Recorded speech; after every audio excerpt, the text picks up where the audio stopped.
that bullshit. I'ma put it to you like this, yo.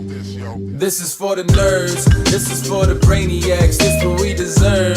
Go ahead and play it back, you ain't gonna touch me, you not gonna do nothing, you are not above me, I bet you wish you was me, I know it, I know.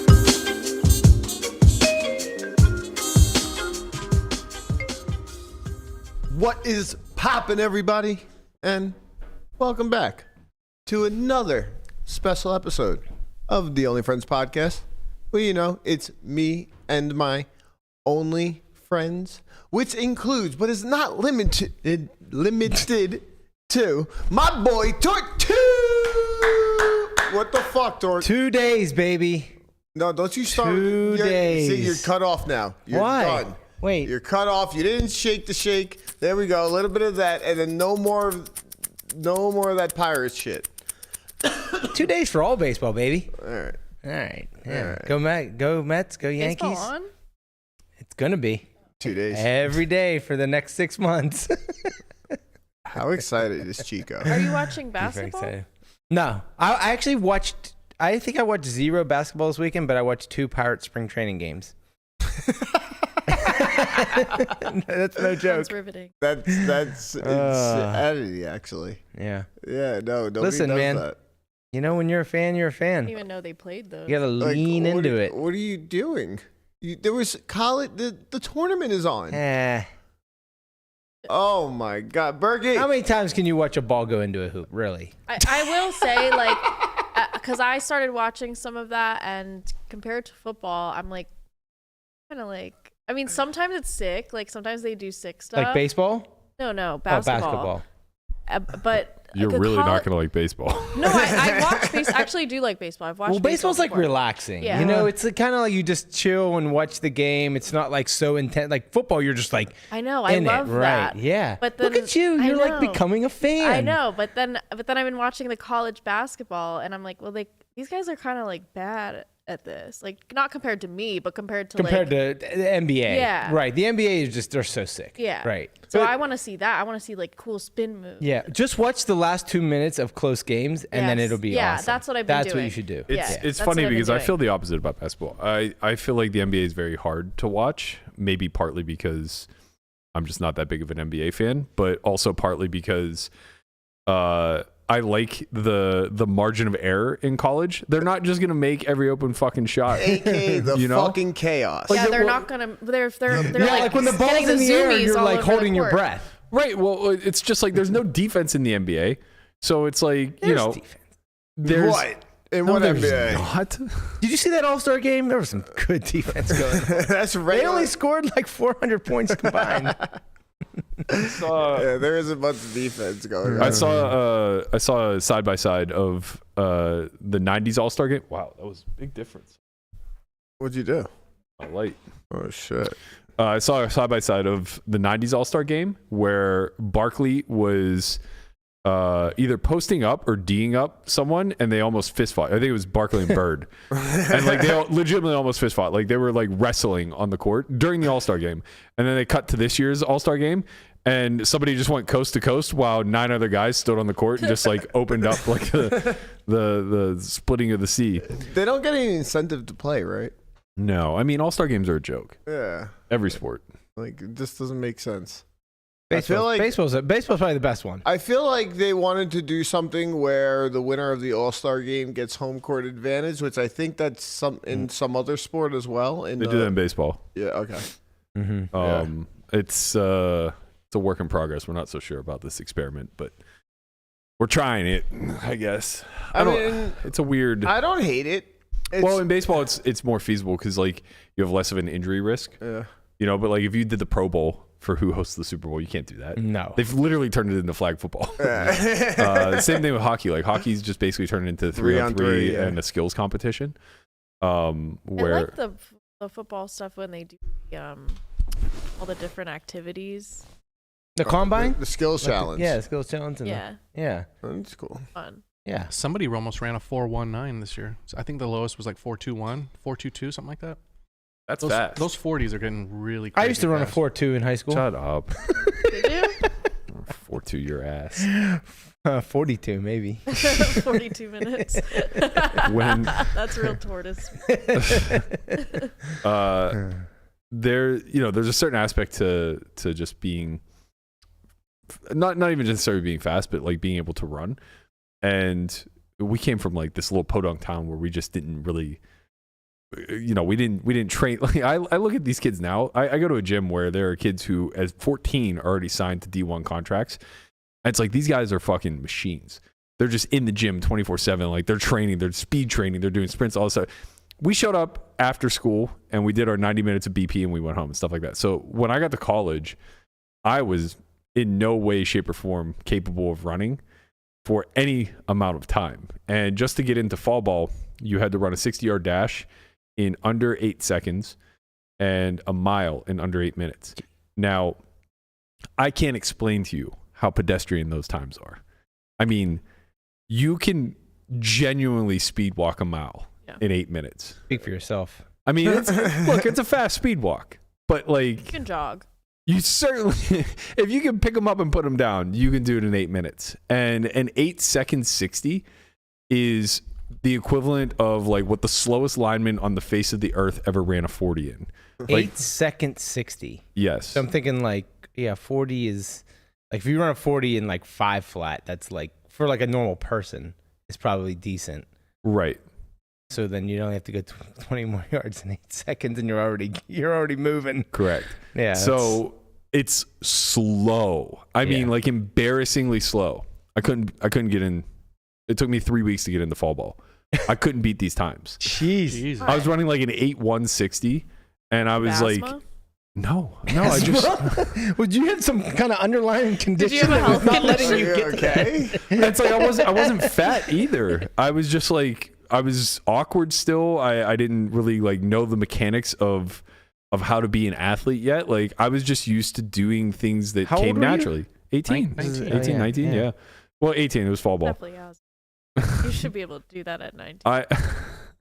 I shit you not. Like when we ran our first mile to try to get in, I was so gassed by the end, and people were beating me by like hundreds of yards.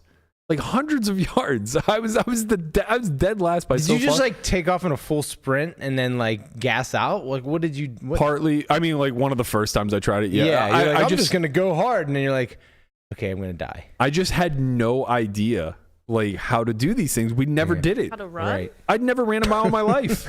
I was running. You didn't have to run miles in school. Where were we gonna run? We had no track. You don't have in elementary school. We used to run like just the perimeter, Yeah. like Perimeter what, bro? We had a gym the size of this podcast room. Backyard, the or outside, like whatever it's called. the yard. I mean, The recess like the area. yard. Like if you was in jail, it'd be the yard. The yard. Tell them what our outside looked like.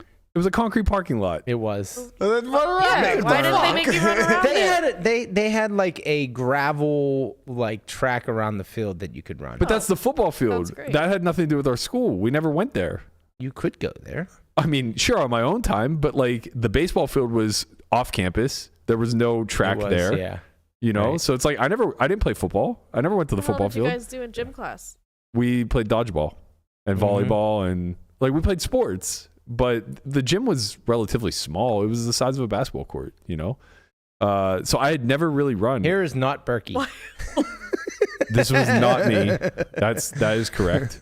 4.22, Jesus That's Christ. insane. That is I mean, they're creeping flying. into 4.1s, which And is he- like and he I mean, that's doesn't like even- Olympic He speed. doesn't I'm even really look. curious. He's just like it looks like so weird because he looks like he's kind of running not that fast, but Yeah, it's right. Right. moving fast. Yeah. Yeah, I'm yeah. really curious what I ran because I was really fast, like absurdly fast. So fast to give you a comparison of like how much of this, I mean, yours I'm sure is like quite natural. Like I doubt that you were really out there doing sprint work. No, it was 100% natural. Yeah, that's what I mean, I mean, like- I always did sprint work because Like Brian was fast too. It was the same thing. He didn't like train. I He mean, I just always did was like naturally fast. did like running and like every work because I always played sports since day one. So, Yeah.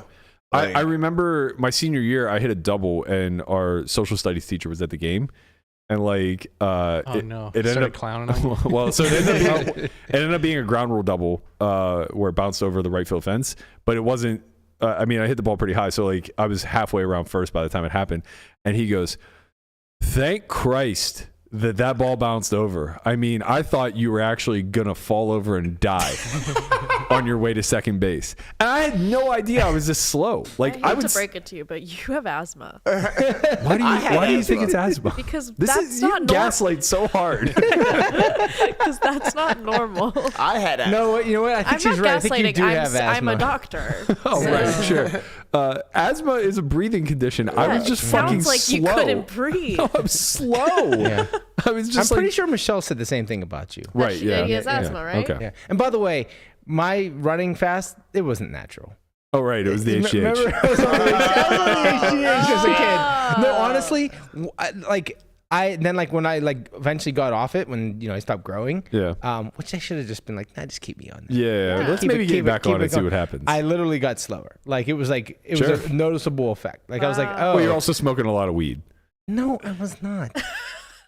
Were you? Not at 18. Well, Maybe at 25.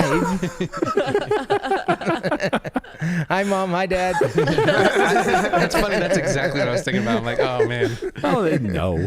But yeah, so once I started actually training, obviously I wanted to play ball, so I worked really hard. I was at the track every single day, and I was like getting people to help me. I got lucky. I beat the 8-minute mile without much training, but I almost died. I literally shot over to the garbage can and puked. For sure not normal for an 18-year-old athlete. Well, you're miscategorizing. We were just kids that played sports. I mean, You're an that's athletic athlete. If If you play sports, Now? if you grew up Yeah, but playing you sports, played though. sports. Right, That's but athletic. I played roller hockey and baseball. There isn't a lot of There's not a lot of sprinting endurance here. in these sports that he's talking about. No, here. roller Like, hockey is no, just the fucking most. what I'm saying Endurance is not an what issue. I'm saying is in baseball, it's a lot of fast twitch muscles. It's like running to first base. It's not running an entire mile. But It doesn't always the one translate. was 60 meters, 60 yards, yeah. yards. That's short. I just wasn't fat. But the point is So what the hell was wrong with you? Okay, Something we gotta was wrong figure with this you. out. Where were you found that? It's asthma. It's asthma. there was Have no you done a condition. nebulizer? Why did you have that inhaler as a kid? Oh, there we go. Comes out. I'm trying to It's okay to explain have what asthma. fun to gaslight. It's Isn't so it? much fun. Oh my God, I'm going to do it more often. I'm trying to explain what actually happened here. You guys are just fucking on one. Once I started to train, I was able to shave tons of time off. So by the time I was running the mile my sophomore year, I was running it in 6.5. And as a junior, I ran it in 5:43 or something like that. So I was able to take minutes off of my time. And by the time I was a junior, I was running the 60 in 7.4, 7.5, which is still below average for an athlete, but it's way above average for Yeah. a college pitcher. And a half we don't second's a run. lot. It's a ton. Yeah. Yeah. Why does a pitcher need to run anyway? We Is do. that why you did pitcher? Because you wouldn't have to run. No, Your asthma. no, they stuck me. They stuck me there because I was left-handed, and also I was obviously fucking slow. You're not gonna put me in the outfield. But I think that you do have to run a ton for pitching, but it's endurance stuff. So we would run 20 miles a week, but you get really good at that. That's so easy to Are train you slow into. twitch guy? Probably. Probably. I mean, if I had to guess. I wonder what Bednar's speed is. A 60-yard dash. Bro, he's fat. I mean, he's just straight He's up thick. fat. Okay, he's just thick. Yeah, that's right? true. Got a little power behind him. I will say, I'm surprised to see how much sports have, and I wonder if this is just a correction for PEDs, but sports have really gone through the process of, in the 80s, nobody lifted weights, and they were all just naturally athletic and soft looking. Mm-hmm. And then the 90s and 2000s, people really started pounding the weights Yoked and then out of their mind. yeah, and really taking the jab. And they became these monster superheroes, right? But I'm looking at it now, baseball players had always had this reputation of not being in great shape, which was bullshit because they would just point to David Wells and just be look, there's a fat guy, or CC Sabathia who's 300 It's pounds. always a There's pitcher. fat guys on Yeah. every football Cecil team. Fielder. Right. Yeah. So it's you could always come up with one example of guys that are the outliers that are fat, but across the board, everybody was in pretty good shape. But then you see them shirtless. Like Neil Walker, Patrick Mahomes is another good example. Yeah, that was going around. It's shocking. Like these guys all have fucking dad remember that one bods. of Ben Travis Kelce Roethlisberger. he was recording like the Christmas album. Yeah. He got Like, a lot for that too. Ben Yeah. Roethlisberger is like a big dude, but he has like no definition in his arm. Like, how does he have such a strong arm? There's literally no definition. That guy in didn't it. lift weights the entire 15 years he was in the league. Didn't need to. For sure. Like, I guess they don't really like they use their legs more, right? yeah, I mean, if across the board, I'm sure if you measured the leg strength of like athletes, it's probably like Especially top pitchers. 1%. Yeah, it's just shocking to me to people who are dedicating their lives to sport that the That's notion unreal. It's insane. Like it's insane. This is the best athlete. But a lot of them in the look like world. that. Yeah, I think Mahomes and I have the same body type. that's peak male performance. That It is, is. it's It true. really is. It truly is. It's really astonishing to me. And I think that there's like this big misconception that professional athletes look like WWE superstars, yeah, and like they just or don't. bodybuilders. Like that's honestly like not that practical. Yeah, that's Yeah. actually true. It's not really all that sharp to be in a 6-month long season and be carrying around Yeah. 9% body Right, fat. Yeah. and they're like they're not lifting for aesthetics, right? They're Right. not trying to like build up their muscle, their Right. biceps, and they're doing all the stuff strengthening the non-glamour core and muscles. But yeah. they're also not really power lifters unless you're talking about the linemen, right? So like you would think, just naturally speaking, when you're lifting for Jalen strength, Hurts squats 600. bro, he's a beast. He's a fucking monster. Who's There are these other guys that are outliers in that regard, where you could just like put them on the cover of Body magazine, and Yeah. they're not doing anything. Yeah. You know what I mean? Like they're just eating 5,000 I feel like calories Conrad a day. if he went to the gym like once every other Literally week. Yeah. walking past the gym. He sniffed the gym. Guys, I don't know what you're talking about, but I went yesterday. Just show him a picture of some weights, and he's like, Right. He's His abs like just what, pop out. he's what girls are afraid of becoming. Like, oh no, I saw a weight today. I feel bulky. Like that's literally Conrad. He like walks by, he just thinks about it. Just runs through the mental exercise of like, oh man, what would it be like if I bench press right now? And his chest just like it's a big pump. He just manifests Like a pump. fuck you, man. Why don't you put in a little goddamn effort once in a I while? did like 75 push-ups yesterday. "Did you? Okay. Let's Yeah. go." In a row? I mean, no. Okay, I was gonna call Throughout that the bad. 24-hour period. No, 25 eats. Remember whenever I was paying you, or I was free rolling you, I guess, to do 75 hard? Yeah. And one of your activities for the day was meditative yoga. Yeah. I walk in the fucking living room. What the fuck do you want me to do? I walk in the living room. He has his feet against the wall and he's breathing. And he goes, "This is my second workout of the day." I'm like, "The fuck is?" I mean, one of your workouts, sitting in a steamy room. All right, buddy, so- you go sit in the sauna for 45 It does minutes. get your heart rate going, You're but goddamn I right it wouldn't does. consider it. Yeah, but you're like, still I just wouldn't sitting Put there. it in place of a workout. Yeah. I mean, walking outside counts. Which I one? wouldn't consider that I had working out already did either. that. Well, the premise of 75 hard is like you do one legitimate Outdoor workout and activity? then one outdoor activity. But I was just kind of like, I'm on a time crunch. I'd rather get the should sauna be in. the outdoor activity. Conrad Yeah, was that's what I was working- counting He it was as. working his core. The fuck? He was working nothing. He was working me over is what he was doing. I don't know what you're talking about. I was doing meditative yoga. It was Yeah. just, Yeah. He's you know, working his brain. Literally smoking a blunt with his feet against the fucking wall. I was not, because I'm that was- meditating, bro. That was part of the thing. I couldn't smoke weed. Oh, that was part of the thing. Meditating and Ah. medicating. How long did you last? 10 days? 12 days? Would you have made the whole thing Yeah. without weed? Yes. Without weed, nicotine, anything along those lines? 100%.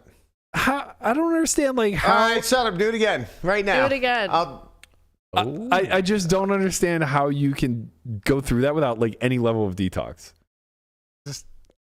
Whatever, man. This guy's a Your fucking dreams would be crazy. anomaly. You don't need to detox from weed. Maybe No. nicotine. Well, nicotine. Nicotine for sure. Yeah. I mean, it's I annoying. don't know, man. it's annoying. Yeah, It's people annoying, but like, die. whatever. I was gonna say, like, I'm if gonna die. you smoke Yeah. a lot, it seems like it would be something. Not like, getting off of heroin. It's more like you'll get anxiety, but then if you're working out, that might counteract it. I feel like if I propositioned him to do this, he would just like turn into a full blown alcoholic. yes. Like he would just Turn into he'd just be walking around with a fifth all day long. in his Like when did robe. Conrad turn doing into brown yoga. paper bag Wait a man? second. I mean, he's got. I'm saying turning into. This is already. doing yoga, drinking a fifth. Yeah, in the Call it a robe. day. In the robe, Christ. Hasn't worn underwear in like 16 days.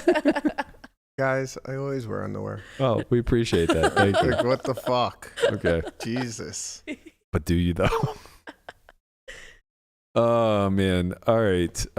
So there was an interesting chop situation that took place at the WPT. Well, it wasn't actually the WPT main, but it was at Thunder Valley. So it was a $1,500 mystery bounty event.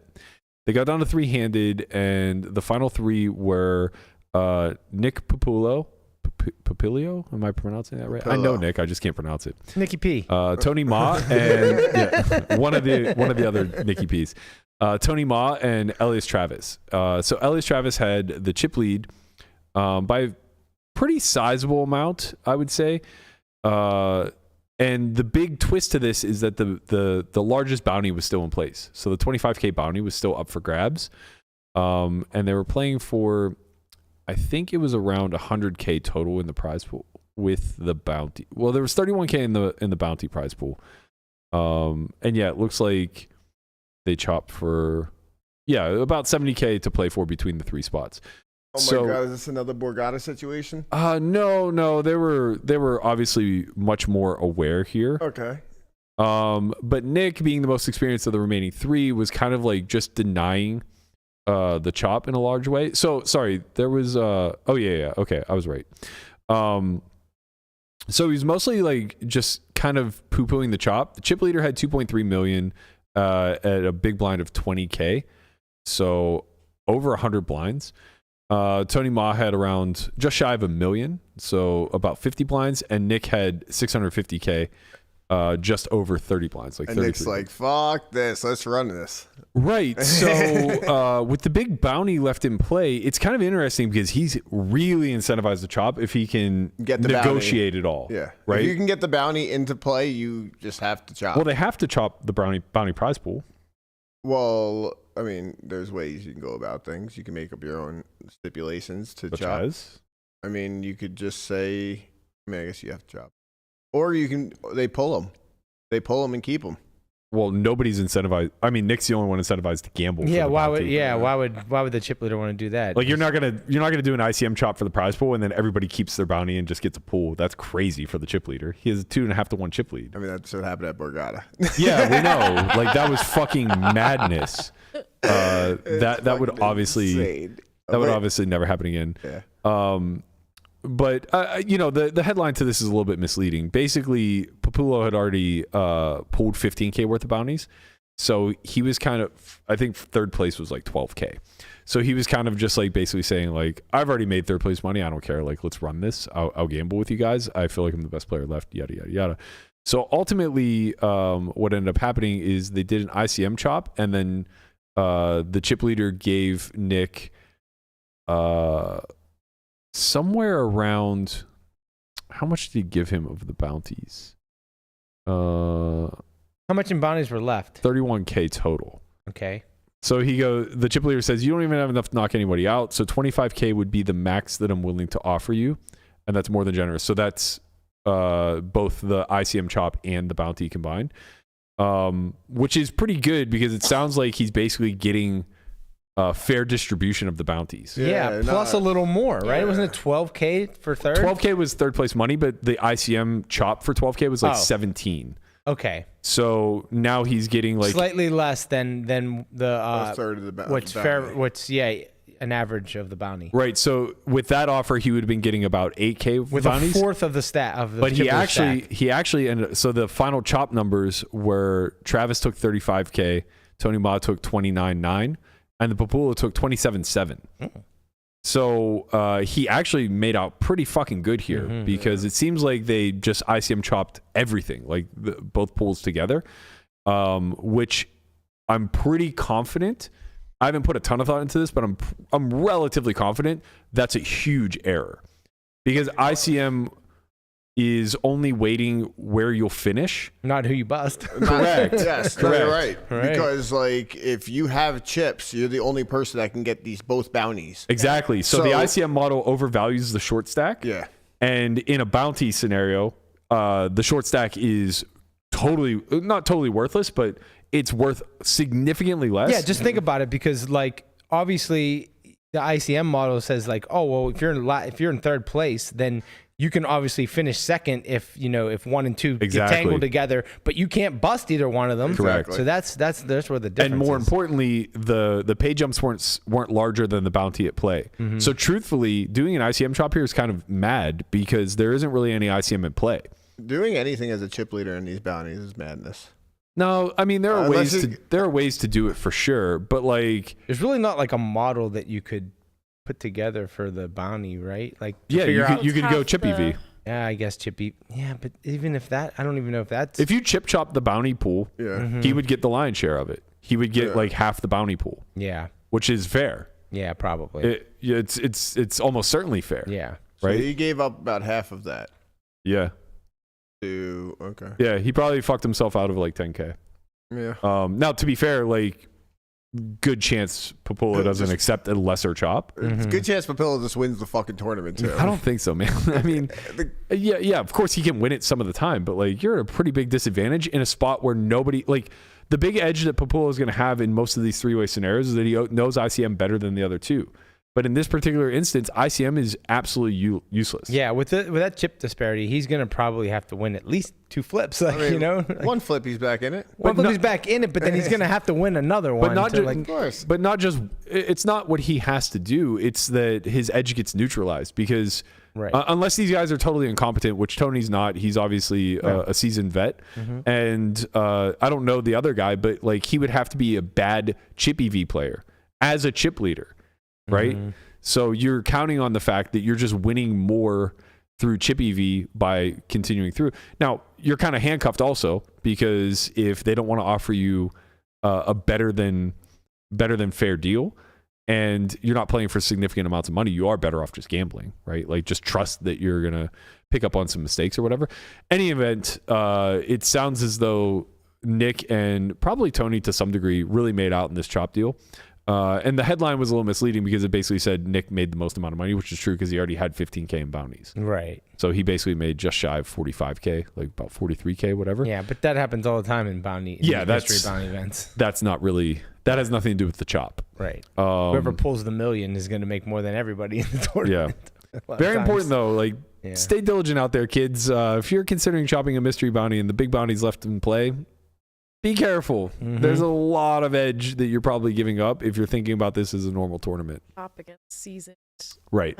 people. Right. When they say no, just move on. Yeah. Just Unless move it you right have, along. It's like, you do you have a wanna- liaison or something that's Right. gonna like They're either advocate gonna for you. like fuck you over at the table by outplaying you, or fuck you over in the chop. So Right. At least Pick there's your variance at the poison. table. Yeah, leave There's the no variance in the variance. chop. Right, yeah. Let's rely a little on luck. Did you guys see this story that's happening in Baltimore? Yes. That's crazy. It's wild. Insane. I live under a rock. I don't Okay, so last night at 1:30 in the morning East Coast time, a barge know. Oh my god. What the heck? so a barge ran into what am I was hearing right that? now? What's that? Is the TV on? Yeah. No, that's the sound from the. Yeah, but why are we hearing it? It sounds like it's We're coming not from hearing it. downstairs. We're not hearing it in our headphones. Yes, we are. Here we are. It really I'm sa- not. it sounded like it was coming from downstairs. That tripped me out. We're I think 100% not hearing it in our headphones. It's either coming out of the TV or out of my Okay, well, monitor. that was weird. Okay. Anyway, What's a barge, by the way? It was usually a- they're it trash was- barges, but No, this looks it like was a cargo ship. It was a cargo ship. Yeah. Yeah. So it had lost power, which in turn lost steering, Oh no. and it ran into the I almost said the Michael Scott Bridge, the Francis Scott Francis Key Scott. Bridge. the Dunder Michael Mifflin. Scott Right. Bridge in Scranton. So it ran into the bridge. Luckily, my there wasn't a God. lot of traffic, but apparently there was a construction crew So Wait, there was working people on the bridge. on there? So there Yeah. were 6 people in a construction crew that were working, and then They put out a mayday. The barge or the cargo ship put out a mayday, and they stopped the traffic. And this was early in the morning too, so there was not a lot of traffic. It was Right. like 1 or 2 in the morning or something like that. So once they put out the mayday, they have were like able a to stop. generator or something? Like I mean, maybe there's a backup. I don't know, They but have time. I read that there were 20 cars submerged that they found. 2 people had been rescued. 1 didn't need any attention. Another one was rushed to the emergency. And the latest was that they're still looking for the 6 men on the construction crew. They haven't been discovered yet. And then also there are supposed to be like 20 submerged cars. They don't know how many people are possibly. The biggest issue is that it's freezing there right now. So it's like -1, and you're not just going to do all that well in the river in temperatures like this. Right. So yeah, this is like an ongoing story. It's pretty crazy. How does that not happen more?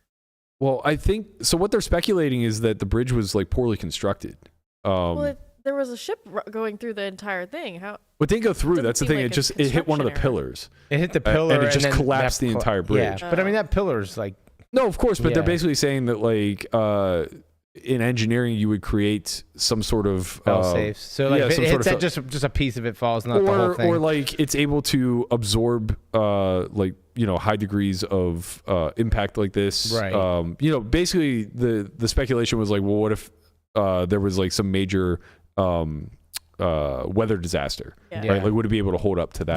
the ship was only going 8 knots, so it was like going very slow. Right. But it's those Heavy things and are huge. those it's things massive. are huge and Massive. they're massive, right?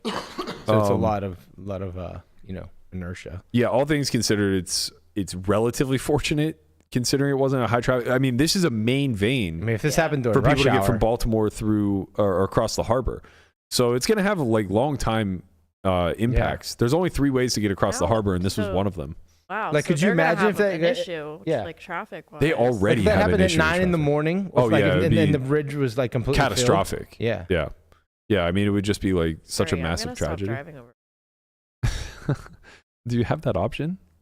Not Okay. here. Wow. Or I mean, Here we'd have obstacle courses that they just put cones everywhere for no. trust me, I'm very certain that there's no bridges here. I've looked before. I was gonna say there's no bridges here, guys. Don't worry, we're clean. I get too clear-headed by the time I drive all the way to the Hoover Dam. No, here we Like, just all have right, turn we just around. have like 8-story parking garages. Like That's true. That's no way to go out. A bridge. That's what a man does. Jesus Christ, Conrad. Guys ready to go on a cruise? yeah. I hope we don't run into any bridges. As long as there's no bridges. I think we'll be okay. That's soon, huh? Yeah, it's. I got to pack or something. I didn't even upload my passport yet. I just Oh, me wait. I have to neither. upload a passport. Yeah, in the app. Oh, hey, while I'm while we're talking about this, when are we boarding this thing? I put the last. I think the Oh, last. you get a choice. You get a choice? I don't know why they did that. Like Sam's like, Yeah. what time do you want to board? I'm like, So I wait, don't you know. didn't When they upload tell us you didn't to? upload your passport, but you have a boarding time. It wasn't me. Sam. did. Sam's Yeah. diligent. He actually uploaded. He was like, it. Yeah. because he was wiring money and then he was doing all the emails. and- Knowing who I'm going with, I picked the latest time. Okay, that's good. Right, I which mean, it was is 3:30. 3:30. I'm like, It was what? like, yeah, they Why are literally you were- giving us an option? Just tell us when to get home. Right, it was let's like go to the beach for a 1:45, while. 3, and 3:30. So Yeah, not like that big of a difference. Right. I think we did the. I'll be later watching one. the Buccos. What was I gonna say? Oh yeah, today's the last day to wire. So if he hasn't sent his yet. Wait. Did. He Is that when you say that's just wire, not like the credit card thing you can do? Credit Yeah. card you can do on It's the just ship. What, Oh, It's okay. just up to 3K per transaction. Yes. Right? Oh, So if I you wanted won't to pay need the more than 5K that. or I mean- something. Yeah. So for anybody who's attending, you can get money on through a wire. Today's the last day to do so. If you want to do that, you can bring a credit card up to 3K per transaction. Per transaction, so you can do 3K then 3K. I'm not sure of that, but I would assume yes. Yeah. Given that like the main is a 5K event. Right. I have like $40 in my bank account and like all my money's in those. Yeah. Did they take the Phantom wall in? Yeah. Can we They pay- don't take crypto, but if there are any euros on there that load with Luxon Pay, you can swap. So you can swap crypto to them for Oh, that's Luxon. cool. Yeah. Within Luxon. Yeah, so basically, like, they do take Luxon, and Luxon handles crypto, but not in America. See, I just use it. I buy gift cards on this like site I use crypto to buy gift cards, and then Why are you self-reporting? Why is it bad? It's not bad. It's just, It's not large amounts. Okay, it's that's just like good. if I want to load up my DoorDash, Right. you know. Right, okay. That makes sense. Or Amazon gift card. I just got a laptop with. Yeah, the the number one money laundering site in the world, Amazon gift cards. I'm gonna get all these callers now. Like, hey, we need a Target gift card. Shout out to Marley. You're hacked. Yeah. That story is so impeccable. She needs to tell it more in more public spaces, You're even though it's hacked. very We need embarrassing. 5 Target gift cards. Have you this will interest you the most, I think, Melissa. Have you seen the expose on Huber Daddy? I did see a little, but I need to be filled in. I only saw like the headline of the article you guys sent about how he is sleeping with, and then Landon said Huber Daddy fucks. I'm guessing he's fucking. So I didn't get to actually read the whole article, but I saw snippets of it that were posted online, and apparently it was just like a massive hit piece done by the New York Magazine. Maybe I don't think it wasn't the New Yorker, but sex. What's wrong? Yeah. So apparently. Chad ramming his fans like a G. Colty bra. That's so fitting though. Oh man, it's so good. So basically, like the long and short of the article is that Huberman's he's just a well sought after man. I mean, obviously, like Right. It's like he's intelligent. He's in great shape. this is the whole thing about He's like how daddy, the you top. know? What is it? There's like that. Oh, like the thing top people 1% get. Yeah, Yeah. and then so the top like attractiveness guys kind of just like don't settle down because they have the whole D at their fingertips. Right. That's the lie I tell myself. Like, you are top 1%. You're Is goddamn. he a You're single guy? Chad. Is he married? He's single. Yeah, he's Well, single. if he's so single, who then why is cares? this even Well, he's not news? single, Guapo. He has six ladies. Well, that's all right. I that mean, he's he's juggling. just single, whatever. But I All think right. if they're okay with it, then who cares? Well, I don't Yeah. think I'm, They're not okay I think with the it? implication was that they don't know about one another. Well, everyone has their vices, right? You don't trust a man without a vice. I mean, yeah, and like, look, his is here's the Chad thing, ramming his GFs. this is a weird thing to expose. So like, who knows what kind of relationships they've cultivated, and of course, like if he's being deceitful, that's never a great thing. But also, it's They like might not be his girlfriends. He might be like casually Situationships. dating. Yeah, they're on his roster. I mean, who doesn't want to be on Huber Daddy's roster? Right, I mean, I right. don't, but like, there's. Also, I'm sure he's. Who doesn't? I mean, Not me, but one of the snippets was like that he had left. I think he was in Northern California, maybe Sacramento or something. I don't know. He had flown to LA to meet one of his girlfriends. And then he had met with another girlfriend at a coffee shop okay. to try to work things out. All right. All I at mean, the same yeah, time. I this mean, stuff look, happens. man, my takeaway from this is this man is impeccable at organization. I mean, if you can juggle. But like, can you imagine like having a one night stand with Huberman and he like wakes up and he's like, he's just like staring at the sun when you wake up and he's like, and you're like, did we get coffee? And he's like, I have to wait 90 minutes. And like, it's like, you know, That's the best part of weird. this tweet is like, oh, thank God. I thought he was drinking coffee 10 minutes after waking up.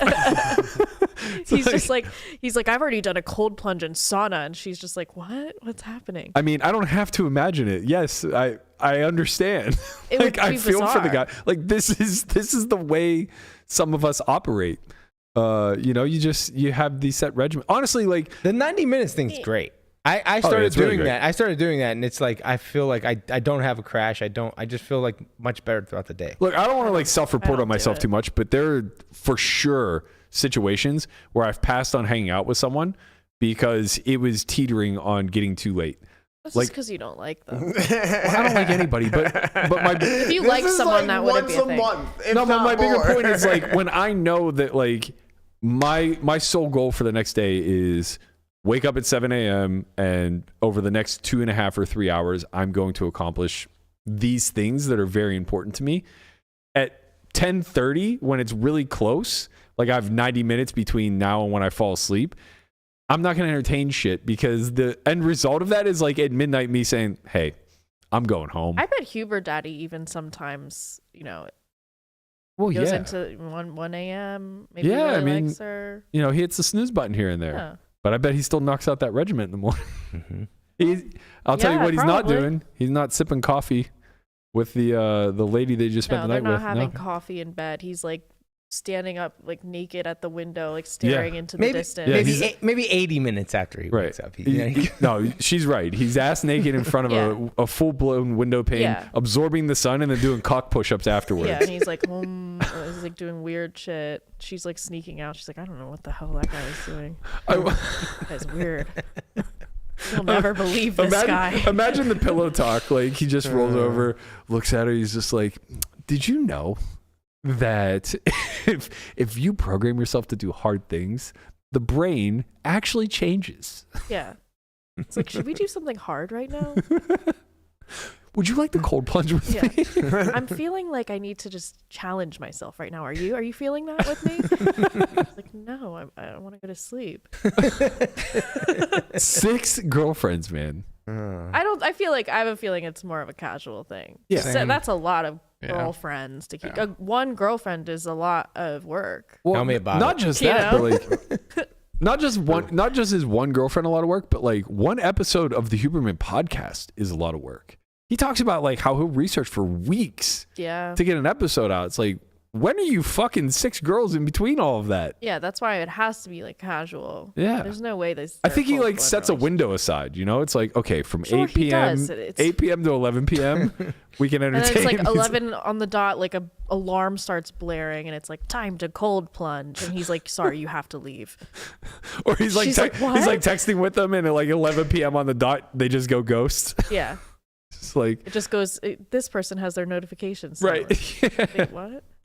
There were a lot of really funny tweets that were coming off of it, but one of them was like, imagine the shock and horror when the magazine finds out that Huberman's audience has just doubled by a bunch of guys who are trying to find out Yeah, the it's secret not to much of a hit success. piece. Like No. between that and the what's going on? Now that I'm hearing. I don't know if the audience Yeah, is I hearing don't think that. we have I don't think we have the rights. We're not going to get demonetized for 5 seconds. Come on. Do you was know that? how demonetization works? I do. I wrote the book. I don't think you do. I wrote it. I don't. You don't get 5 seconds for free. This Yeah. isn't like a sample of, some sort of like CD or whatever the just- fuck we used to do back in the CD. day. We just lost like 150. Like No, we iTunes, lost- like we when you lost- get the preview iTunes, you know. we lost $37. We lost Guapo just cost us 37 $37. tortillas. Unbelievable. All right, My lunch is God. on Guapo. Lunch is always on Waffle. What are I you know. talking about? Yeah, he got me Subway. All right, let's. Do you want to do in the muck yet, or do you want to do the main talking point? Let's do in the muck. All right, in the muck.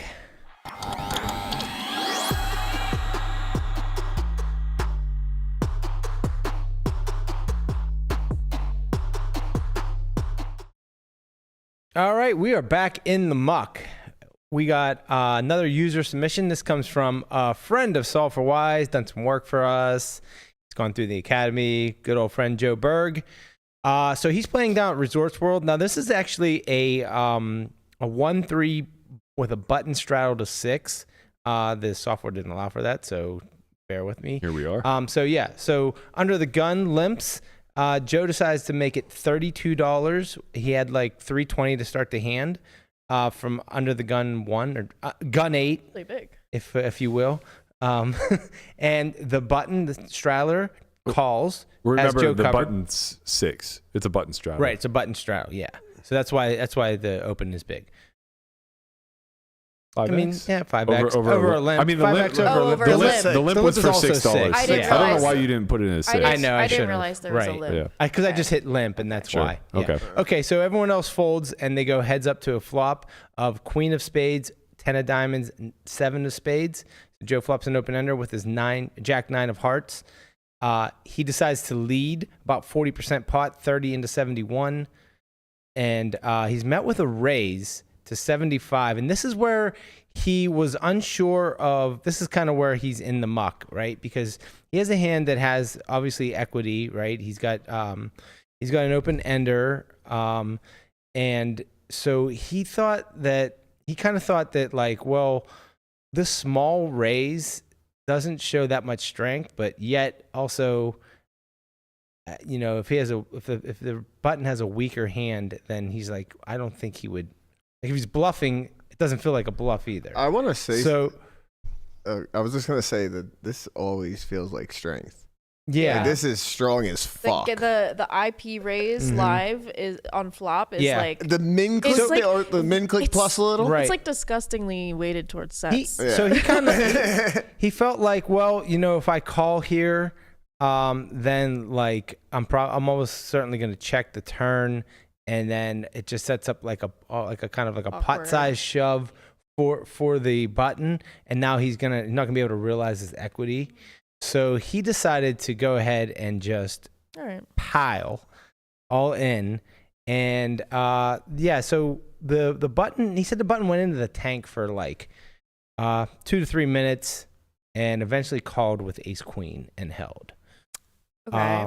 Yeah, he said, and the button said, I was really afraid you had kings.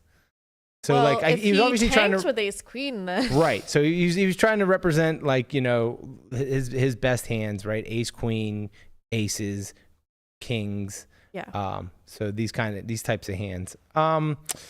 Yeah, I don't know. These are tricky situations for me as well. When you like face aggression where you have, you know, some sort of equity and how to proceed. I think like low SPRs. Yeah, I think I would have continued probably with a call, but that's just me. I think we never see folds here. Because you just don't like. Right. We're Can't fold. Yeah. No, he's talking no. about from the I'm aggressor. talking about from the button. Yeah. Oh. Yeah. Like we're never going Right. to see a fold from the After button. he raises. Never. So, like, and it's a cheap price. Yeah. So Because he's like, not raising to fold. Joe's kind of like, you know, he said like if he shoves the turn, then I don't get to realize equity. But like, what if he just checks? What if he checks back? Like, he's not always shoving the turn, right? And sometimes you just get there on the turn. And there's like, I think, yeah, when you just pile, I don't know if there's enough. But if he fold shoves equity. on the turn, you don't have enough to call with anyway. So if it's a brick, so Yeah, it it's just like doesn't you just matter. fold. Right, yeah, But, exactly. like, on You're just not flop- getting right. You're just not getting the right price, and it's like, hey, you get blown off your equity. You get Yeah. blown off your the equity. price we're getting on Right. flop is a fucking high five. We're like, oh Right. yes, look Right, at this. exactly. And then turn wouldn't be Exactly. the You're right just price and you yeah, just Yeah, like Yeah, we you're just just- fold on turn. right, exactly. I That's mean- kind of how I felt. And I would have went probably a little smaller on flop. Yeah. Okay. I was wondering I have if thoughts. Go ahead. we do c-bet flop. Oh, we definitely see. We're bet. see betting. You're Okay. open-ended. I mean, Well, it's not just the hand. Yeah, no, I'm just thinking range-wise. Like, I mean, when you're out of position, you do check a lot. Yep, this is a good board for us. But yeah, exactly. Okay. It's a Well, good. you have to board for remember us. the button is defending a big blind range. Right, exactly. so is yeah, it it's like different. range small? I Opposite. don't think so. yeah, I think it's a clear 2E spot. right. And Ooh. Joe also he did acknowledge that the button would most likely have a much wider range than just like a button call because he is the straddler. Right. So the button, in my opinion, when the button's the straddler, you effectively just treat him as a straddle or like somebody completing out of the straddle. So we would give him a straddle range or a big blind range, whatever you want to call it, which makes this a much higher c-bet frequency board texture. Mm-hmm. We are going to smash this board. He's going to miss this board a lot. And Right, 'cause most he'll have like under pairs. he'll have under pairs, he'll have just blatant misses, Yeah. he'll have ace highs that will struggle to realize their equity. But he has position on us, so there is that aspect that we want to neutralize.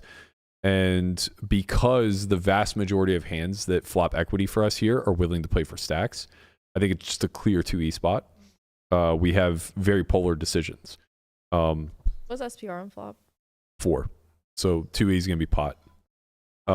Yeah, so like we're not c-betting sixes. Yeah. You know, you just don't have to. Mhm. Okay, so you like split pot and check. Yeah, I think we would like mix between pot and check. Probably we're gonna check more than we pot, but I think I would only bet the size of 2E. Jack 9 of hearts I think functions really well as a check because we unblock back doors, we unblock front doors. We can't really deny those equities, and getting raised fucking sucks. Yeah, Bad. that makes a lot of sense checking. I like that. Right now to be fair, like if we pot, the only raise is jam. Pot But that's all doesn't- the more reason why I think we would just be checking Jack 9 suited. Yeah. Because it doesn't matter what size you choose, getting raised sucks. Mm-hmm. Right? Sure. I think Ace Queen would have a very easy shove if we potted into him. And obviously, like, he wouldn't see it that way because he's afraid that we have kings. Yeah. But he's just afraid of the hand that beats him. Like, we should be happy potting with, like, Queen Jack suited here. I think that as played, jamming is a torch. It's just a tremendous error here. I agree with Conrad's assessment. We're not going to see a lot of folds here.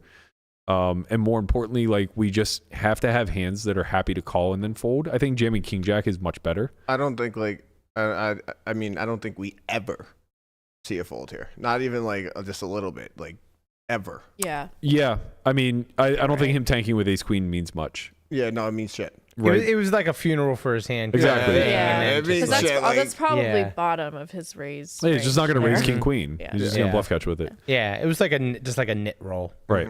Yeah. Right. And we understand that like people are just pretty under bluffed in general, especially on a texture like this. Like, what are they bluffing 8-9? Right. It doesn't make sense. So I would rather bet fold 8-9. Actually, you can't bet fold it, but I guess, yeah. I mean, I would just be very polar. Like I would be bet getting it in with like 8-9 of diamonds, 8-9 of spades, jack 9 of diamonds, jack 9 of spades. Same thing with like the king jacks. If I ever had king jack off, I would lean on having a spade. That way I can comfortably barrel or just get it in. Betting king jack feels a lot better because, or even like as played, bet 3-bet jamming king jack is a lot better because the over is just live. Right. Right? Like at least some of the time, maybe not always, but at least some of the time we have a lot more blocking power over king queen and queen jack, which could sometimes play raise. That's all very important. Analyzing the spot that actually has him in the muck though is post mistake, right? So betting for too small and then facing a small raise, this is where we actually have to go into analysis mode. And generally speaking, I tend to agree with Conrad that I don't think we're going to see a lot of folds here. So you should take the exploitative response and not jam things that don't have showdown value. Right. So you should just be jamming your highest showdown value that needs protection. So I wouldn't jam aces with a spade. What about like ace x of spades? I don't think you need to. Yeah. Because it can just call, right? Maybe, yeah, I mean, I would even be hesitant to jam like high-low. I just wouldn't be c-betting those hands. If I had like ace deuce of spades, I just wouldn't c-bet. Right. Right, so it's mostly just going to be combo draws anyway. And they can just call. If I have ace jack of spades, like whatever, man. We're running this anyway, and I'm not trying to fold out whatever the fuck it. Like if you somehow have ace king here, no spade, and you're playing raise fold, I can't know that. You're supposed to just 3-bet pre, and the times that you don't, like I don't know like that you're a nothing hand. Yeah, it's like whatever. I have so much equity, I don't give a shit. Yeah. So yeah, I would probably mostly play just bet call with hands that don't need protection, such as nut flush draws, aces with a spade, things of that sort. And then I would just like play bet 3-bet get it in with like ace queen plus.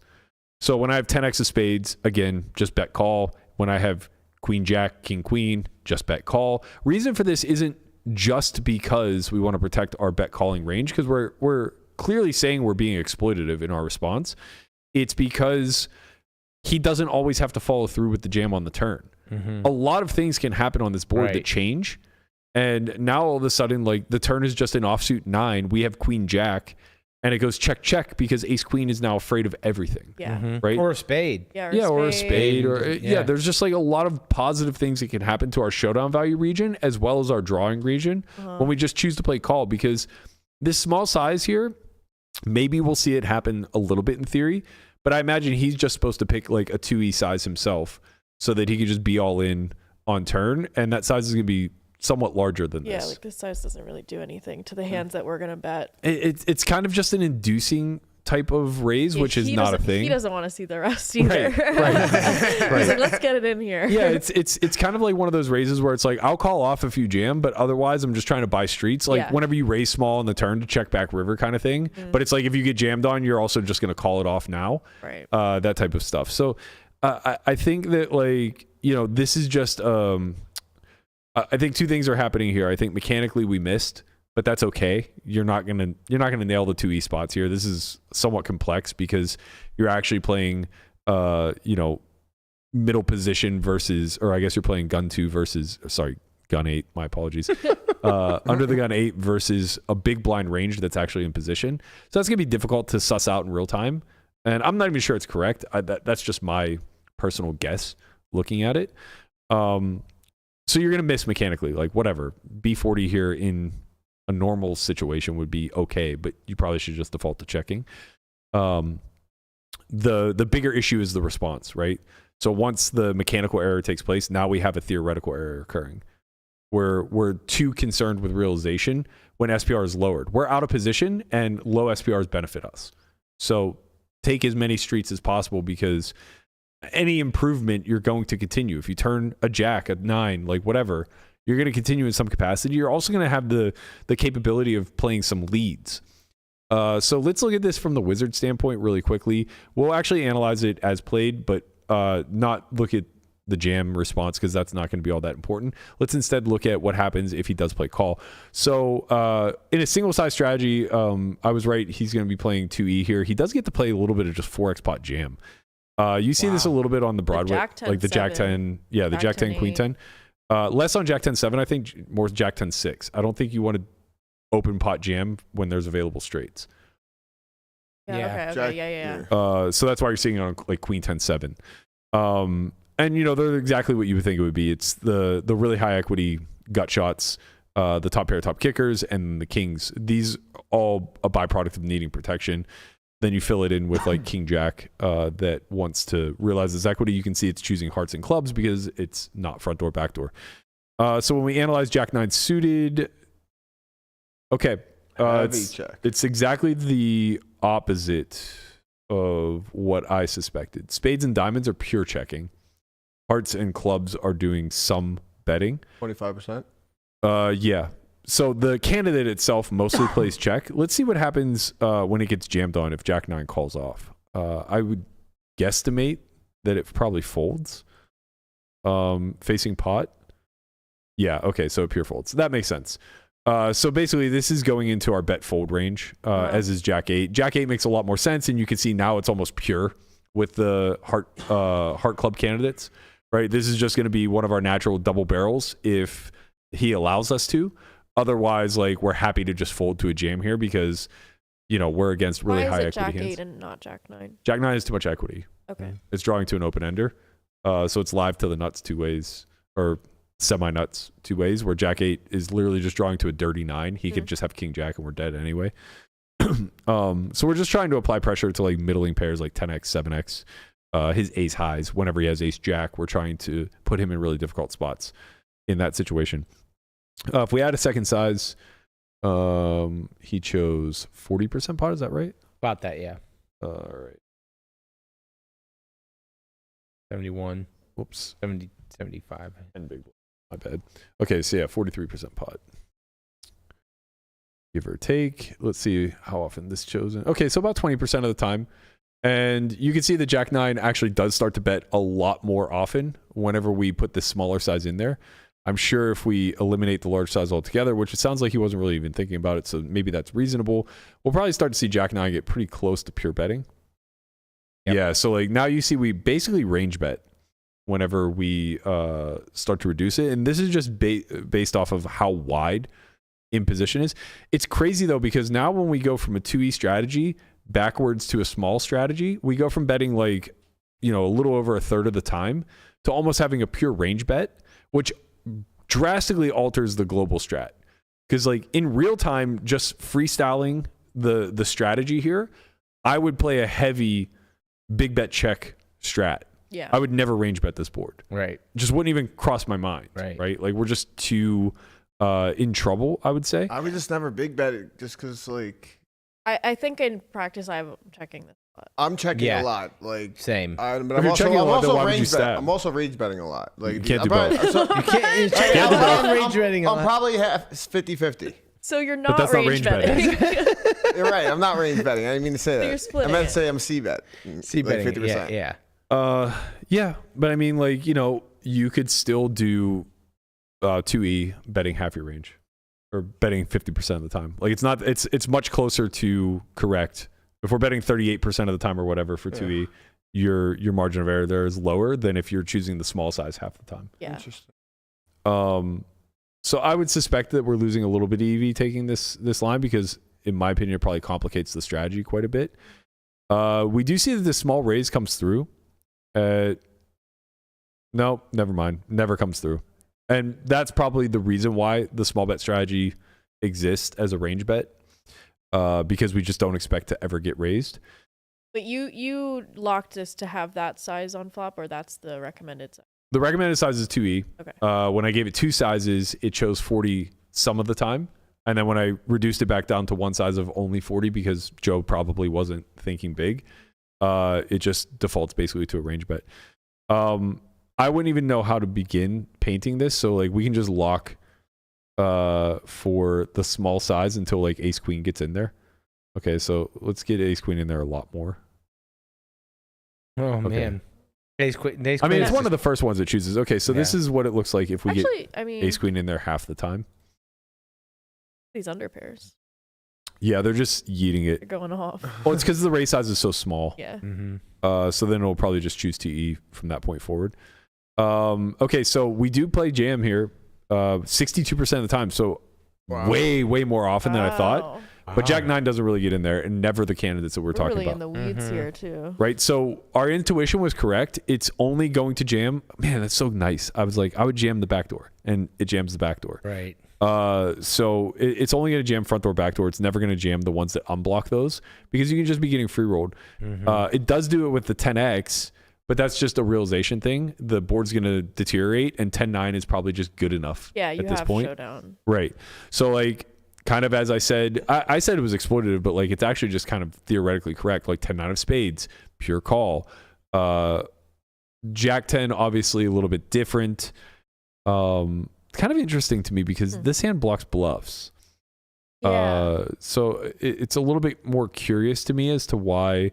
I guess like you just fuck him anytime he raises 8-9. That's probably some part of it. No, 8-9's not really in there. Is it ace jack? Ace jack's almost pure. suited. Yeah, it's almost a pure call, and we block ace jack of spades. Weird. Maybe that's why, because we block ace jack of spades. Yeah.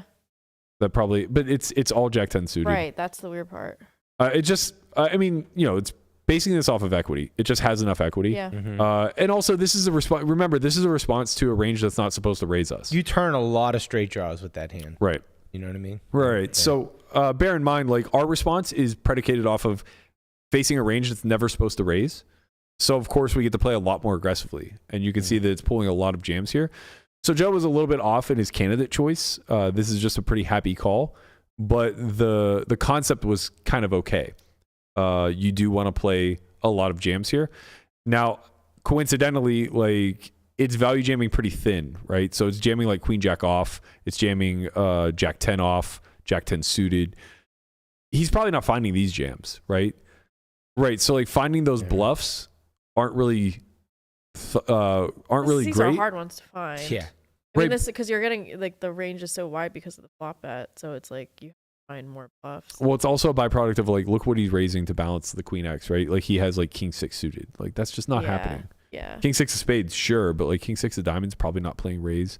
King 5 not playing raise. You know what I mean? So basically, like the issue is if we were to actually lock this for what we think the raising range is, it's going to be way too nutted, right? And now all of a sudden we may just respond by playing pure call. Yeah, and in practice it is way too nuts. Exactly. So I think the best way to analyze this looking forward is like what happens when we call.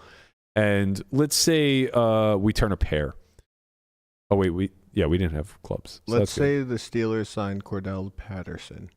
Don't tease me. 2-year contract. Don't you fucking tease me, man. They got him, man. We're out here making moves.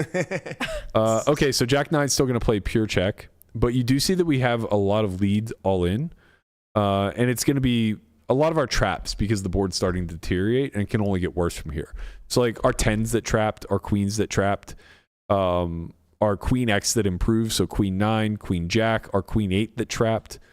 I guess it didn't trap, but it improved. So basically anything that's like pair plus now leads all in.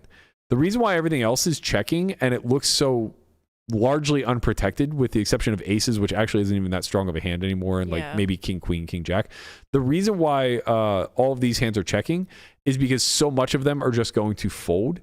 So it's just going to be a very polar response to the jam. Yeah. Like King, Queen, King, Jack snaps it off. Jack 9 almost certain to just fold. Fold, yeah. All the dog shit just... Right. So now in position, you can see he's going to mix between 2E, which is 40%, and all in. Actually, it might not even be 40, or it might not even be 2E. Yeah, it's a little larger than 2E, just a smidge. But anyway, he's going to play a mix between bet and jam. Bet is fine when we have Jack 9. We're probably going to call. Yeah, you can see we play almost pure call with the exception of Jack 9 of spades. When he jams, I suspect those hands are just starting to fold. Wow, no. Oh, sorry, we turned a pair. Yeah. We turned a pair. My bad. Yeah. My bad. So we turned a pair with Jack 9. So obviously it's just going to call it off. It has enough equity to do so. And you can see that's true of just about everything with the exception of King 9. So King 9 of spades calls everything else is going to fold. So the open ender greater than the kicker in this particular instance, right? Yeah. We just have more equity holding the jack than we would with the king. That should be pretty intuitive. And that's also a byproduct of like what hands are jamming here. Not really a lot in the way of bluffs. It's going to be like the king 4 of spades. It's pretty much all spade draws. And then like, you know, some of the open ender plus pairs, which we now beat, like jack 7. So all in all, Joe, you kind of fucked up a little bit. You're a little in the muck. But I think the big takeaway is that those IP raises on flop in low stakes especially like are just so weighted towards value that you're not going to really fold out anything with equity. Also, ever. just peel a card, mate. 45 to win Mate. fucking piles. Peel Well, a card, mate. the big thing to touch on what Melissa just said is there's a simple reason for that. They play no raise in theory, Yeah. right? So in a spot that has no aggression, what's the first hand that you're going to choose? I've paid that off so many times. You know, like that's why I know these because Yeah. I've paid them so many times. Just pay. Right. Man. That it just like you get like a PTSD reaction when you see the little raise on flop, and it's like, oh my god, you have a set. Yeah. Well, especially when you have a lot of equity, Yeah. right? Like you're drawing to the nuts, so it's especially frustrating because it's You'd like, rather have that than like kings there. yeah. You also have to kind of ask yourself, like, what was the purpose of the bet to begin with, right?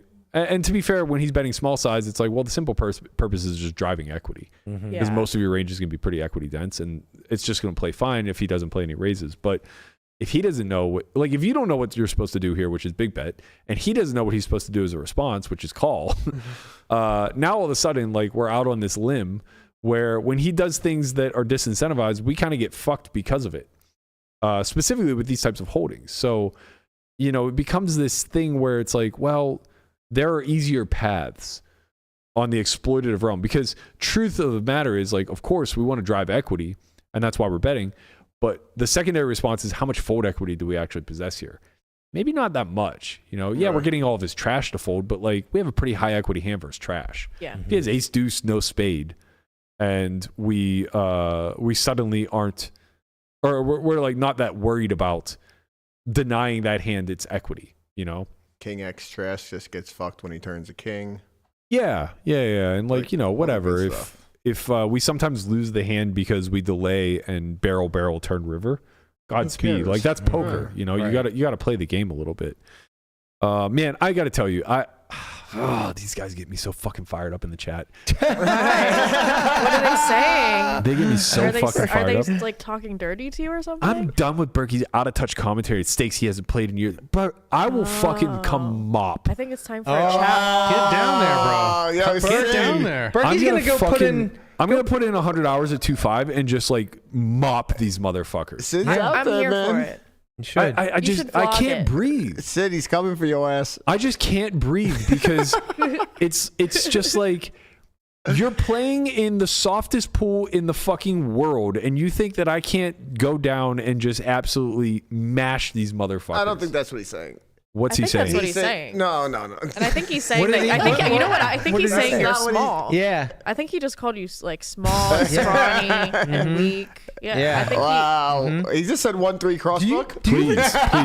Do you even lift, bro? I Please. think he's Honestly, like coming for your family. if anybody would be willing to crossbook me a large number at like 1-3 live, I would love to waste my fucking time in fucking red chip hell. That would be pretty fun sweat for. That would Go be to the better. fucking jewel. It's honestly Berkey like at the Jewel. I'm gonna have to figure something out where I get like Oh. action on the side or something because Who would give you action on that? probably a lot of people think I stink. What's the bet that you win Propose over it. X amount of money or hourly or? No, I would just crossbook with them. Crossbooks, Well, no, so there's no way they it's think higher I'm losing. stakes. They can't think. They Maybe can't think do. I'm losing. No but, way, like, right? I would like crossbook over a certain win rate, maybe. Like, Yeah, crossbook and give him like a I price. was, I would like spot them like 5 big blinds an hour, Oh. Okay, Landon. Okay. something like that, and then I get to crossbook everything thereafter. I would Perkins is on the phone right now. for the right price, I would fucking grind that. You'd have to vlog. We would need a vlog. 2,000 hours. You're gonna have to vlog that. right. Yeah. With Oh, that'd Mama be Joe amazing. there too. Oh man. Well, think of it. All right, think of it like this. Like, so say somebody wants to crossbook me at like 1-3, no limit. where's it $500 at? The win? At the win, it's 600. There's at 2.5 the at Jewel. Bellagio that's capped. No. I don't want to play 100 He big wants to blind play game. 1-3. It's 600 at the Jewel and 500 at the win. Okay, so And I think there's a 2-4 game that's 600 at Venetian. Okay, so let's say that I get to play a $600. Like let's say that the bet ends up being like I get to play a maximum of a $600 buy-in, whatever stakes it is. It could be anything from 1-2 to 2-5. So I get to play a max buy-in of $600, and I spot them. Well, you can only buy in for 600, or the game The has game to is have the game Yeah, is the capped game at max, 600, yeah. right? So let's say that the bet ends up working out where I spot them $10 an hour. So 1.5 blinds an hour. Yeah. Well, no, not necessarily. No, that's like 3 blinds. It depends on the stakes, but It depends on the stakes. It could be 3 blinds. It could be 2 blinds. Yeah. But whatever. Okay, so let's say I spot them $10 an hour, and I play 1,000 hours. So I'm spotting them $10,000 on my win rate, and then good. we crossbook everything thereafter. In 1,000 hours, how much could I win to make it worth my time? Like I would have to do like 1,000%. You have to make crossbook. up 10K. No, Well, that's a given. I mean, if you won that's a like pittance. Yeah, but this other if person you is won playing like as well. 40K and not you necessarily. crossbooked 10x, That's what I'm saying. That's what I'm saying. Like, that's could pretty I good. win? That's what I'm trying to figure out. Like, could I win over 40K 1,000 hours? in Yeah, I think 1,000 so. hours? So I win, yeah, and I just 10x that.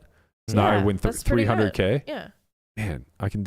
you could do that. Yeah, but I'm still taking a Let's big get hit. Berkey in the fucking and then the mic. Yeah. I want to go sit that game. Like, Berk, you know that'd be so what? much fun. Here's the thing. If you do this, I'll give you that micro shirt back. Oh, thank you, Brian. Oh, that just raised the And you can stakes. wear that. And Thank you, Brian. You can wear that down at the Quite 1-3 honestly, game. if I had a milli, I would crossbook you here just for shits and giggles and watch you in hell. The thing is that That would be funny. Yeah. You'd make a lot of friends along the way. the problem is one, I would be very, very miserable. for 1,000 Exactly. hours. Misrag. You'd be a We misrag. would Very we miserable. would hear so many bad beats and hand histories. It would be tough. It would be It would very be tough for everyone involved. We would Honestly, need a like, cut. He would be like Marley in the fucking straitjacket. We would need a cut. I would pay so much for this. a big problem with this. fucking have it. A big problem with this bet would be that like I may only stand to win like 200,000 or 300,000 if I were able to get 1,000% crossbook in, and on top of that, I would have to pay Elliott Rowe 50K on retainer. 1000%. Yeah, 10x. He would have to pay Elliot Rowe 50. So I'd have to pay Elliott Rowe 50K on retainer to keep me sane, which now drops my win rate down to 250K. You're kind of proving their point here. Like you need Yeah, Elliott it's Rowe true. to beat 1-3. No, not to me. No, No, this is for the counseling of all the. yeah, this is just to keep me from fucking We need turning into Elliott Mark Rowe Cliff. for Right. listening to you. Right. You need to get it for your room. Think of all the in the muck segments would have. And then also, I have to assume that I couldn't do better than $250 an hour playing anything else, or $300 an hour, whatever, which I absolutely am smashing that. So it's like, I just need to figure out a way to incentivize myself. And that's even assuming I could get somebody to take action on that, Oh, right? you can always find somebody that wants to see you in complete misery. I don't know, man. I don't know. This feels like a 30-day water I fast think a bet fair to amount me. of people would like bet that you would want to quit though. Oh, that's a good bet. Yeah. That's a really good Yeah. bet. Yeah. If you quit, then you just have to pay. Yeah, that's a really good Then bet. you have to pay a certain amount. I think that the problem is that maybe it's not a problem. Maybe people just think I'm really that bad. But like, you would have to be such a fucking whale to think that over 1,000 hours, like I would lose a substantial amount where Pretty hard. I lose a couple 100,000 in this bet. You know what I mean? Like it'd be really fucking hard over 1,000 hours to be down You like have to like 30K. be try. Feels like it. Yeah. Really feels like it. Yeah, I don't know, man. I don't want to do this. Like, I really don't want to do this. We but all want you to do I it. would I would love love for for you you to to see it personally happen. want you It, to Yeah. do it Make me sounds so great happy. in theory, but in Yes. practice, I think we would all lose our minds. I'd come the, play with the, you. the- Great. the biggest problem with the practice is the amount of time, right? Like if I could do this over 100 hours, like So do 100 hours. no, because Right. it doesn't prove anything. Proves nothing. 1,000 and That's a nothing. little. We've been over this, Guapo. Your win rate over 100 hours is meaningless. Okay. It really is. But like, I will say that, About 500 hours. Okay, that sounds reasonable. yeah, maybe 500 hours is enough, I think. Enough. I went on an 800-hour break-even stretch. Well, in Yeah, my but game. just don't do that this time. But you're playing in the softest game. The bigger your edge, then Well, the lower the variance. I don't we know know if you've this. seen. I don't know if you've seen high stakes lately, but My man Airball's like not even losing that much these days. Pretty Yeah. soft out there. Yeah. Went on. I think I know why Oaken's mad at you now. All right, look, yeah, I don't know. I'm just very steamed that You know what grinds my gears? I'm just very steamed at the notion that somebody who could even read a solver output isn't winning at 2-5. Yeah. It's just like, come on, what are we talking about here? 80% of the pool is just guessing on every That single solver fucking shit don't decision. work in those games, Burke. Yes, it does. It does. Yeah, it absolutely does. You want to know why? Because you're not guessing. You're never guessing. You never have to guess. Like 100% of decisions that 80% of the pool is making is literally a guess. Yeah. By definition. Mm-hmm. Right? They're just They're hand just in a going spot. off like, oh, I had a feeling. Right. Like that's the thing I don't think a lot of people understand is that if we, instead of playing hands, handed people a quiz and we said, okay, like this is your hand, this is the board, this is the action, what are you going to do? And we gave them like 20 questions and then just recycled those 20 questions worded slightly differently, the inconsistencies of their answers would be blatant. Yeah. Right? Like if you gave this guy ace queen in this particular hand in this particular spot, right? And asked him what he does, he might pick raise the first time. And then we give him the exact same spot an hour later and ask him the hand again. He's like, pure call. They're gambling. You know? I understand that. And there's nothing wrong with that. I'm speaking to the people who think that they are doing something special in this particular pool. Especially if like you're not well studied, right? Like you're just that same guy. Well, it's the guy that thinks that he has like this strategy to beat roulette. You know? Yeah. Like it's the same kind of For thinking. what it's Right. worth, Why don't- I don't think he was implying that you couldn't beat the game. I think he was just implying that you're assessing the situation differently than you would. Like he's not. That's like I legitimately want this deal. I don't think it's a legitimate training site. I think I could demolish Berkey at a crossbook. $50 online tournaments are tougher than 1-3. There we go. you were talking about Sid specifically. I just before. turned 1K into 100K in 144 days on my Twitch channel. Wait, don't shout him out. He's looking for 'cause that plug. he's looking for Yeah. Where, I'm trying to see where the original one It Join was my, Sid. and then he's gonna I know. follow up. Join my paid group. Him and Woodstock are the same. He said, Sid says, I think his hourly would not be top reg level. Top 1-3 reg. At No. 1-3 live. That's what I was Top saying. Is that 1-3 even a 1-3 thing? live? Imagine what the top 1-3 reg looks like. Yeah. No, this is I what know. you this is you just like you Jeremy J backs it. Like you find whoever you out there thinks you're the best 1-3 or the best 2-5 player. Berkey will crossbook you. 100%. And anybody else can take the action and crossbook against Berkey. I'm done with Berkey's out of touch commentary of stakes he hasn't played in years. Like, what are you talking about? Poker is poker. It assesses the exact same. This is the issue that I think is so fundamental to why people don't improve. They truly This has believe. been a comment in chats for as long as. No, of they've course. existed. Obviously, like I'm. They say to Ben CB, they're like, Yeah. you couldn't beat micros. And then he just pulls up $2 while he's at whatever a and just 25K FT. yeah, just smashes it. But like this is doubling down on like what we were talking about yesterday with D-Neg kind of taking shots at Landon, where he's like eye rolling, like, well, I wouldn't listen to him for advice. I would listen to Chance. Chance gets it. It's like at the end of the day, the guy that you are most afraid of is the guy who will absolutely fucking mop you. And it's Yeah, the scientist. There's a reason why we all hate Euros. Right. Because they Right. study Sven. and Yeah, they're better Sven. than us on the They aggregate. try really fucking hard. Do you really want you want 7 Svens staring you in the face in your 1-3 game? Good luck. Right. Good. Right. Look at this fucking Yeah, face. you want this guy? You want that guy? 7 of them? 8 of them? Just staring at you? How about just He's been one? looking at solver outputs How about since just he one was of like him? 14. Imagine you're gun 8 and you got you guys sitting there. You put one Sven in a 1-3 pool. Do you think your win rate goes up or down? No. Significantly. That's why everyone hates them at the table. It's not because we Of course. hate Europeans because we're xenophobic. Right. We hate them because they study and they're annoying Like, because they're good. like this is what people Right. They're stealing our win Because they're rate. better than the Americans. better than us. in this is what people general. like Sid don't understand. Is like if you put me in a 1-3 pool, I will take the lion's share of the win rate immediately. And that isn't like a pat on my back or anything like that. It's that I know things that people who play 1-3 fucking don't. You know, it takes years to cultivate enough knowledge of this game to actually be able to traverse the endless fucking situations And a lot of that is just experience and being in the spot. A lot of it is actually just being humbled by the game enough to put your pride aside and go study your fucking dick off. And I've had to do both. People who are playing 1-3 haven't had to do either. They're at the entry level. And you're like, in your heart, you're a live guy. Right. Right? It's not like you're like this online guy who's never played live, who can't like look at someone and know like. Right, you think I'm gonna be in a 400 kind of big blind play pot where there? a guy shows me a set and I have top pair and I go, I call. Yeah.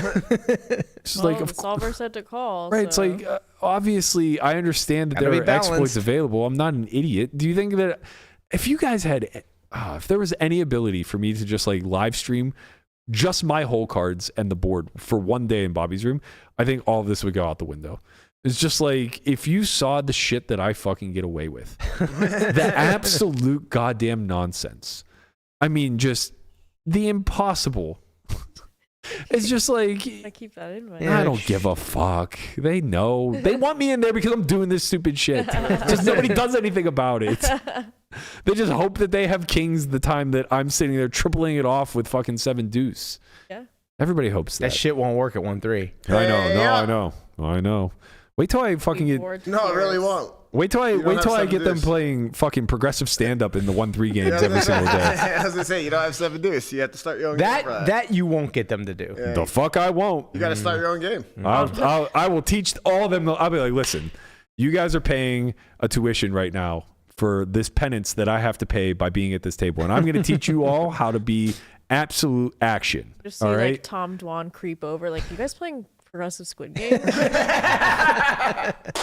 can I join? You got a seat open? Is this a Squid Game that I've heard about? Is there gonna be progressive Squid Game at this 1-3? I mean, like, what's the cap? Oh, man. Well, I guess this goes nicely into Twitter Tuesdays. We asked you guys, what's a poker concept that you still don't fully understand? What I don't fully understand Squid is Game. how you can dismiss knowledge for feel. And that was like a big conversation that we had yesterday where I just think I that there's... totally understand it. Do you, though? Yeah, because it makes a lot of sense why people would do that, because knowledge takes work and feel doesn't. Yeah, I get that. It's like it's a rationalization that makes total sense to me. Do you feel like it happens in the real world where like people who are just incredibly educated on a subject get dismissed Yes. by lay people? Yes. Yeah, maybe I just feel like poker's supposed to be different because it's such a cerebral game. It just seems like so insulting. Because there's like a whole gambling aspect of That's it. Most true. people show up to gamble. That's true. Honestly, this happens in medicine a lot, right? Like I hear all the stories from Michelle where like she's with a patient and she's been through years, if not decades of schooling, right? Yeah. And knows intimate knowledge about like oncology and these kind of things.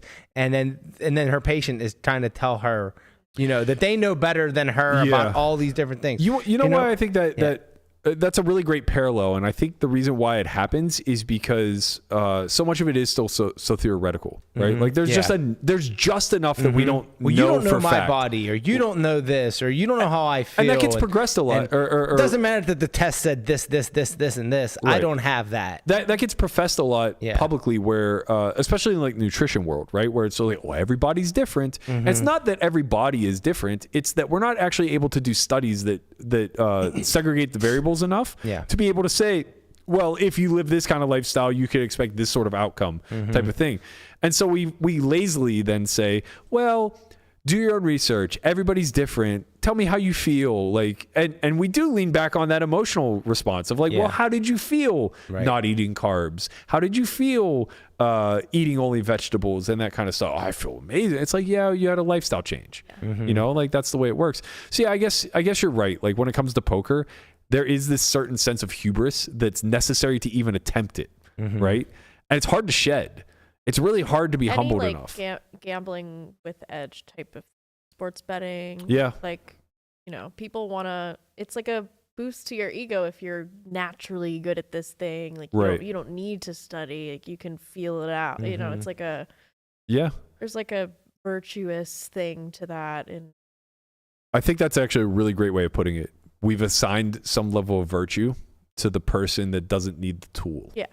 and you're a lesser No one man. can replicate what he does. It's just natural. You know, it's like this. We boost up the Negreanu's and the chances, and we put them on these pedestals because like they didn't need the tool. They just figured it out. It's so ironic coming from me because like people don't understand. The amount of sims I've ran is like 1/1000th of land, maybe 1/1,000,000th of Landon. You know, like, and I think Landon is just representative of the new wave. Like, it's not just him; it's everybody that he surrounds himself with. Even guys like Pads, like all the way up to the top. I'm like sitting these, with Sam, he's like running sim, right? Tens of thousands of sims, and I'm hearing, no way, really?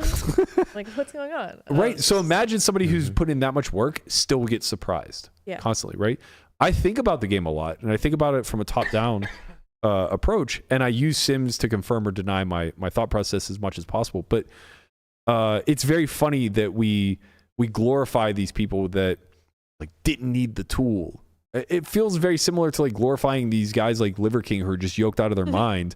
And we're just like, bro, the guy built that. And then you just find out he's been needling. People like gravitate towards anomalies and, you know, people who are like gifted and, you know, it's like because it's like, oh, I can never be that. Yeah. It's just a giant facade. It's a lie.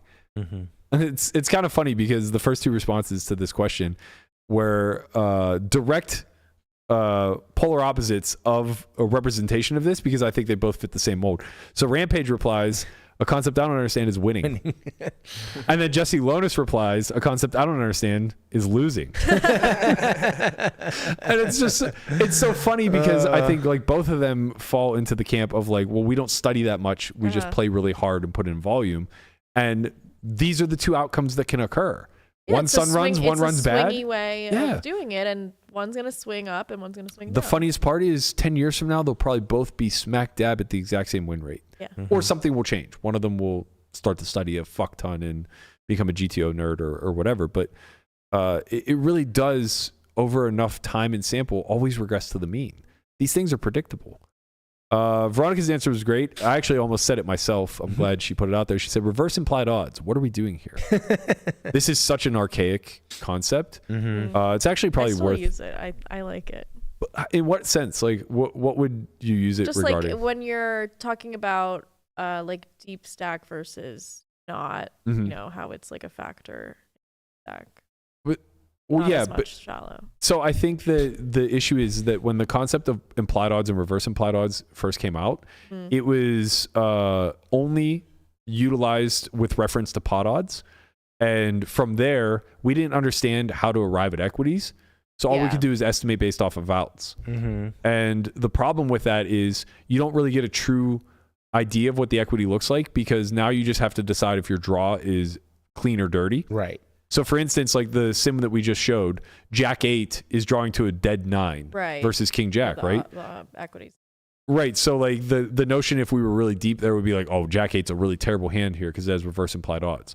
But the reality of it is within a range construction, Jack 8 with like a back door or a front door or something along those lines, very high up in equity. Yeah. It has, you know, a blocker to bigger straights. It has the ability to make a straight of its own. It has the ability to then redraw to a larger straight, et cetera, et cetera. So sure, it might be prioritized a lot lower because the equity of Jack 9 is lower than, of Jack 8 is lower than Jack 9, but it's not so low that it suddenly is like, oh no, like when we turn a 9, we just get stacked all the time by it's King like Jack. A fear-based kind of thing, That's true, right? yeah. So it's like, oh, if I make my hand and then I'm beat, I'm going to lose a lot of money, so I don't want to draw at It's like not playing deuces because they get set over set the most. Yeah. Right? Like, when you make a 9 and they have King Jack, that sucks. Yeah. But how about when you make a 9 and they have a set or two pair or, you know, a flush draw and a drawing pair. to an open ender on a flush board. Yeah, exactly. Right? So you forget about the fact that, like, yes, there's this tiny concentration of you getting coolered. Yeah, you like zero in on the Right. Okay, that makes sense. But how much of the range does it actually represent for like either if this exact person? card comes and they have this exact hand, then yes. But how likely is that? And this is why they think I'm going to lose at small stakes because everybody in the fucking pool only thinks about that, and I'm not thinking that way. So obviously, I'm just dusting. Yep. Yeah.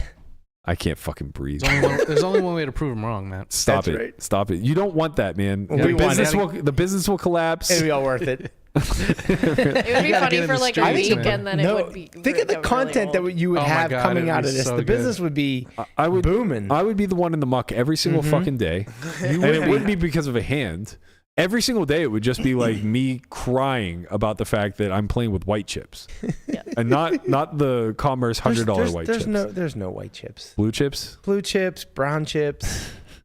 Maybe North Pole has Venetian has white white chips. chips. I That's remember what when I'm dollars were white. What happened? Nah. What happened? And to there's that? very little of those on the table. You'd be surprised. It's a well, lot of red, hey. a lot of green, some black. We pumping, baby. Yeah, maybe Bitcoin's some, way some too high yellow. for me to play a fucking small stakes challenge. That's why you cross booking 10,000%. That's true. That's true. I would have to. Yeah, maybe we could do this in Bitcoin instead. There you go. This is a good one. Dimitri says all situations involving overbets. I actually do think that this is something that really plagues people. We did a strat chat on this last week, I believe. Full 90-minute conversation on overbetting, how to structure it, how to defend against it. This is probably one of the areas that if I were starting fresh right now, I would begin with. Because I think if you can learn polarized strategies, the rest kind of falls into place. That's a good point. Right? Because like you're just balancing with checks. So it's like, okay, you learn offense and defense at the same time. And that's so Teaches you how to different. split your range. I think too many coaches lean into the lazy teaching where it's like, I'm going to teach you how to range bet. It's like, well, fucking This then board, we what? range bet. This board, Yeah. It's like, well, fucking then For a what? while they were just saying range bet every board a Yeah. quarter. It can't be that bad. Because the overfold was big. You don't think that the 1-3 players are going to be able to adjust accordingly to your 2x pot bets? Imagine I just go play small stakes and the only strategy I play is Geo. Like, that's it. Honestly, It would probably be win. good. Yeah, It no, would probably I print. think you'd be Yeah. fine. Yeah, Yeah. I actually think it would probably just like print. Yeah. Just like, hey, 300% pot. And I'm jamming the turn. You'd be like, What do you want to do? Who is Yeah. this donkey? First time it comes ace king 5 and they just face like 150% in a single raise pot. I've What's done going that, on and here? I've gotten looks from that. Of course. Before, yeah. Of course. They're like, did you misclick? This fold ace 10 face up. Mhm. Yeah. Like, okay, I got 4-5. This is a good one too. Brent P said why people get such a hard on for blockers. Honestly, like we could probably pull strat chats out of this response. Mhm. We got so many replies. This was such a banger tweet by Nikki. She's really good at these. Yeah, she's gotten very good at these. This was like 179 replies or something like Wow.